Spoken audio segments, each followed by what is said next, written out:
The flight data recorders from a pair of HH-60 Black Hawk helicopters that crashed a week ago during a training exercise near Fort Campbell in Kentucky have been recovered as the Army is still trying to determine what led to the disaster. The announcement from the 101st Airborne Division comes while the Army has posthumously promoted 3 of the 9 soldiers killed in the collision. An aviation safety team from the U.S.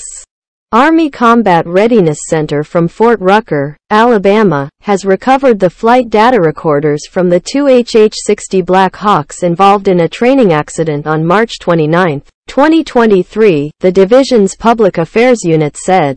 Commonly referred as black boxes in civilian aircraft, the recorders have been sent back to Fort Rucker for further analysis in the ongoing accident investigation, it added. Lieutenant Colonel Tony Hofeller, spokesman for the 101st Airborne Division, also said the Army cannot provide a timeline as to when the investigation will be completed. The soldiers killed in the crash have been identified as Warrant Officer 1 Jeffrey Barnes, 33, of Milton, Florida, Corporal Emily Marie-Eve Bolaños, 23, of Austin, Texas, Chief Warrant Officer 2 Zachary Esparza, 36, of Jackson, Missouri, Sergeant Isaac J. Gao, 27, of Los Angeles, Staff SGT, Joshua C. Gore, 25, of Morehead City, North Carolina, Warrant Officer 1 Aaron Healy, 32, of Cape Coral, Florida,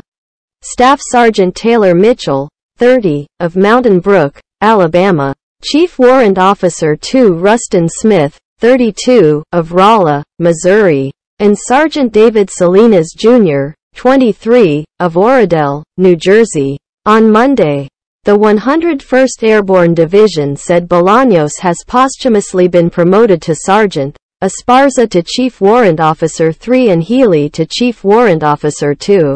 An honorary promotion ceremony will occur with the families at a later date, it said. The remains of all the soldiers have been transferred to Dover Air Force Base in Delaware. The deceased soldiers were escorted and honored by various police escorts starting from Fort Campbell, Kentucky, to Dover AFB, the Army said. Dover AFB Base is home to the Joint Service Mortuary Affairs Office. The 101st Airborne Division said it. Fort Campbell and the Blanchfield Army Community Hospital are continuing to provide a wide range of health services to soldiers and families affected by the accident, including multiple crisis lines. Major General J.P. McGee, commander of the 101st Airborne Division, has said the deaths will reverberate through our formations for years to come. Now is the time for grieving and healing, he added. The whole division and this community stand behind the families and friends of our fallen soldiers.